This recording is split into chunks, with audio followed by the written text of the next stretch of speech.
The air shimmers, distorted by a heat you can feel in your bones. Below, the earth lets out a deep guttural roar, a constant reminder of the power churning just beneath the surface. The ground itself feels alive, vibrating with a primal energy that screams danger. And yet, one figure stands at the very lip of this abyss. Encased in a brilliant silver suit, they clip into a rope and step over the edge, beginning a slow, deliberate descent into a literal hellscape of rock and fire. This is not a mistake. This is the job. Meet the volcanic gas geochemist. This isn't some daredevil chasing an adrenaline rush. This is a scientist, a detective on a mission to understand one of nature's most destructive forces from the inside out. Their goal is to get dangerously close to volcanic vents, fiery cracks in the Earth's crust called fumaroles, and capture a pure, undiluted sample of the gases spewing out.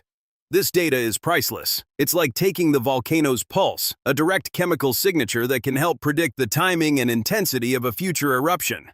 To survive this environment, they become something almost otherworldly, clad in a proximity suit. That shimmering silver shell isn't for show. It's a personal shield, woven from aluminized fabric that reflects up to 95% of the blistering, radiant heat. This suit can withstand temperatures that would melt lead in seconds. But it's what's underneath that truly keeps them alive, a self-contained breathing apparatus, or SCBA. In this toxic soup, the air in their tank is their only lifeline. Because down here, the most immediate threat isn't the heat you can see, but the poisons you can't.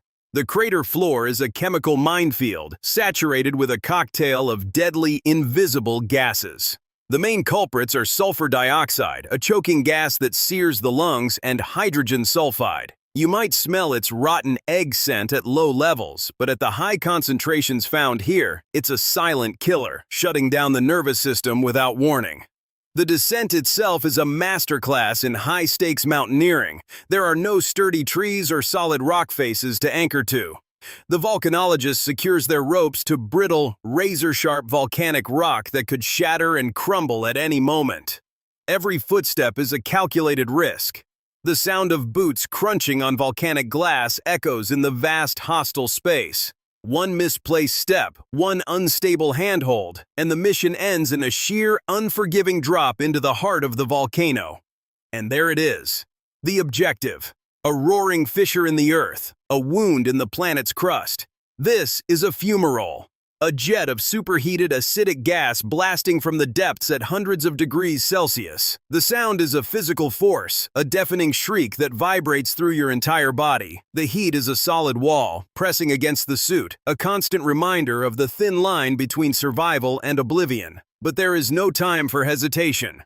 With practiced calm, the volcanologist kneels. A specialized kit is opened, revealing the tools of this impossible trade. First, a long titanium tube, its metal gleaming, the only material that can withstand this corrosive, high-temperature assault. Next, the heart of the mission, a Giggenbach bottle. This is not just any container, it's a masterpiece of field science, a glass flask holding a perfect vacuum and a caustic solution, ready to trap the volcano's secrets. With the earth screaming, the scientist moves with the steady hand of a surgeon, a testament to years of training and an iron will.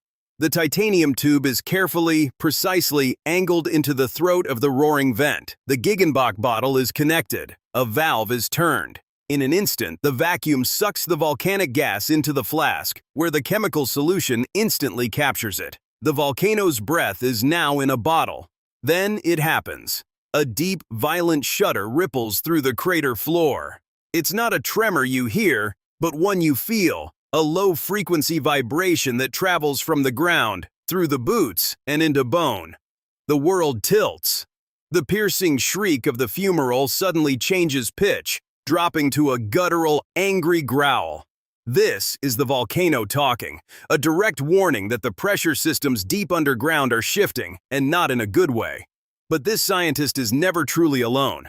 High above on the crater rim, a support team acts as their eyes and ears. They are a lifeline, monitoring seismic sensors, gas detectors, and every visual cue through powerful optics. A calm, professional voice cuts through the radio's static, reporting the tremor and the change in sound. On the rim, screens flash. The seismic data confirms the report instantly. This is not a minor burp, it's a significant geological event. The command comes back, urgent but clear. The mission parameters have changed. The instruction is to secure the precious sample and begin extraction immediately. The race against the volcano has just begun. The ground settles. The immediate danger passes, but the clock is still ticking. With practiced calm, the volcanologist secures the sample bottle, a fragile piece of glass holding secrets from the planet's core. Every movement is deliberate, a testament to countless hours of training. There is no time for relief, only for the ascent. The climb out begins. With the sample safely stowed, the journey back to the rim is a race against time and geology. But what's inside that small, unassuming vial? It isn't just gas. It's a direct message from the Earth's mantle, a postcard from the inferno, captured at immense personal risk. Back in the lab, this message will be decoded. Scientists will analyze the gas ratios, specifically the amount of sulfur to carbon dioxide. A sudden spike in sulfur is a telltale sign that fresh, gas-rich magma is rising from deep within the Earth, priming the volcano for a massive, explosive eruption. This isn't just abstract science. This is about survival on a massive scale. This exact type of gas sampling provided the crucial warning signs before the catastrophic 1991 eruption of Mount Pinatubo in the Philippines. The data was clear. The threat was imminent. Because of the courage of volcanologists who gathered that data, authorities were able to order one of the largest evacuations in modern history. Over 60,000 people were moved to safety. Countless lives were saved, all because someone was brave enough to go to the source and listen to the mountain's warning. So who are these incredible individuals? They are a rare fusion of intellect, courage, and sheer physical resilience. They are explorers of a vertical, hostile world where a single misstep can be the last. Think about it. They must be a PhD-level geochemist to understand the complex data they collect. At the same time, they must be an elite mountaineer to survive the brutal environment, possessing the cool-headed resolve of a bomb disposal expert. The volcanologist finally stands on the crater rim, the silver suit now smudged with ash and earth, a stark contrast against the sky. They look back into the fuming caldera, not with triumph, but with a deep, abiding respect. The mission is complete, but the work is never over. This is their life, a constant, vigilant dialogue with the planet's most awesome and destructive forces. They are the sentinels on the front lines of geology, monitoring the pulse of a living, breathing world that can awaken at any moment. They are our planet's interpreters, our early warning system, standing guard at the gates of the underworld so that we can live safely in the world above. The mission changes in a heartbeat. That tremor wasn't a warning, it was a command. Get out, now! The careful, deliberate descent is thrown into reverse, replaced by a desperate, calculated scramble for the sky. Every second inside this cauldron is a gamble against catastrophic failure, but the path back is gone. A cascade of superheated rock and glassy obsidian has obliterated the route they took down. The ground itself has betrayed them, sealing the easy way out. They are trapped, hundreds of feet below the rim, with the planet's fury building all around them. This is where instinct and training fuse into something extraordinary. There is no panic, only focus. The volcanologist scans the crater wall, a sheer cliff of crumbling, unstable earth. Their suit's heads-up display overlays thermal readings and structural data, searching for a new path, a line of ascent that won't collapse beneath them. This isn't hiking anymore, it's an emergency vertical climb. They must use ice axes and crampons, not on frozen water, but on rock so hot it glows with malice.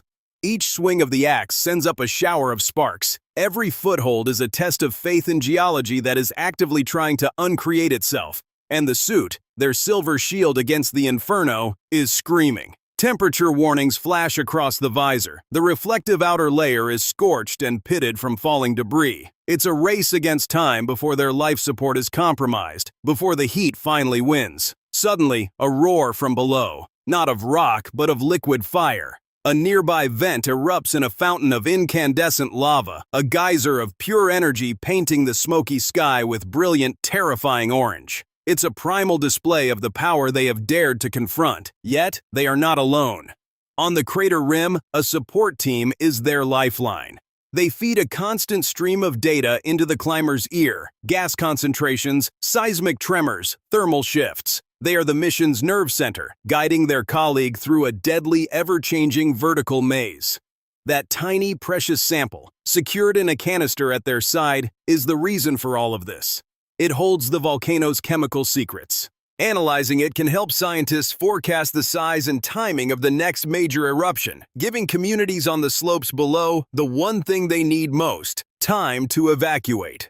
Finally, a hand reaches over the edge, the crater rim. They haul themselves over, collapsing onto cooler, solid ground. The air inside the helmet is thick with the sound of their own ragged breathing. They have climbed out of the underworld. They turn and look back into the churning, smoking maw of the earth, a place of unimaginable chaos and creation. They didn't just face the dragon, they walked into its lair and returned with a piece of its heart, a victory for knowledge won at the very edge of human endurance.